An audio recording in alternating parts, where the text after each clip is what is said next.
I think the real story of the ball game, besides our uniforms, of course, was Lucas Lassiter. I thought Lucas went out and did exactly what we wanted him to do. We didn't help him as much offensively as we probably should have, but thought he competed, you know, phenomenal. We got to convert that double play. I felt so bad for Detsy. He lost it. The ball came out of Detsy's hands a little high, and he lost it a little bit, and he's trying to find it. And it's just once that happened,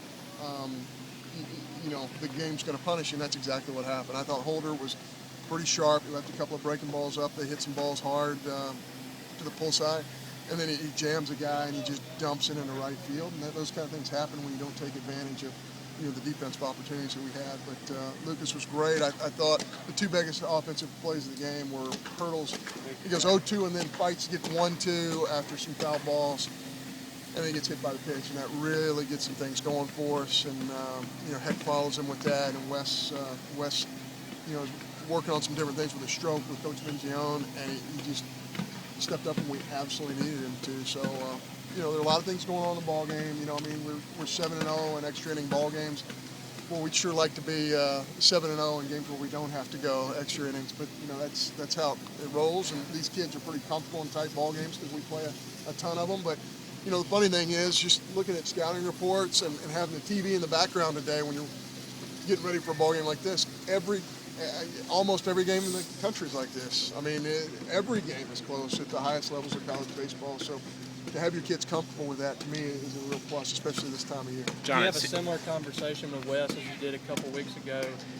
Kind of sit on that fastball. You know what? That wasn't me. As Coach Mingione. Coach Mingione said, "Hey, we're going to spread you out. We're going to get you in your legs.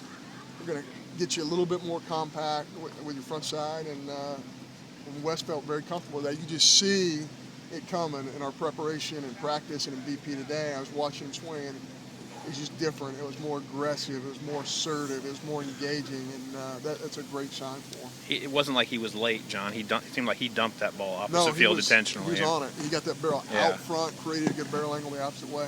That's the old West Ray. That's a great sign for him and for our ball coach.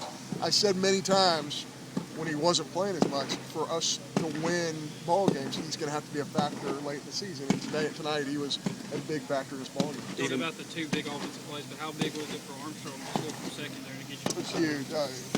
We don't win the game if that doesn't happen. And again, Coach Mingione sends him. There's no hesitation. We got him running on the play to begin with, and I'm just watching the replay on the board, and I'm thinking, my goodness, that guy's fast. I mean, even when you're around him as much as we are for 2 years, there are times you're just going, that's game-changing speed. I mean, you just don't see that very often on a baseball field. Even though some plays weren't made you wanted, you saw some heads-up plays like what DeMarcus did there to keep it 4-4. Yeah, DeMarcus hits his cutoff man, throws right through third base. And you know what? What's crazy is with 2 outs there, you just know they're going to try and score, and he's going to score easy. And then the guy at third stops and then scores for whatever reason. But he did exactly what he needed to do, is because we're going to get the guy out at third base no matter what. And DeMarcus is a really smart player, and that was the right play to make. What did Lucas do at about the 7th inning on it? It looked like he really tried to get down in the zone, got some ground balls, and really got out of innings that way. He did get down in the zone, and he just worked change-up fastball, a ton of change-up fastball, and just got guys to miss-hit baseballs and allow our defense to work. And he got that big double play. It should have been a double play there in the night. And I'm not saying that to insult Betts in any way, because we love him and he's gotten us here also. But that's when we knew we had to take him out of the ball game, because as a pitcher, when you get that ground ball and your adrenaline starts going, here's my double play, and then you don't get it. And he was 100 and something pitches into it, 5 into it. But he just pitched his heart out for us tonight. Really, really proud of him. 2 pitching questions, John. One is, what would you have done had it gone a little bit further? Just ride Holder for a while, or? We were going to let Holder go, which is the idea. If you win, you're probably going to have to let him have the day off tomorrow.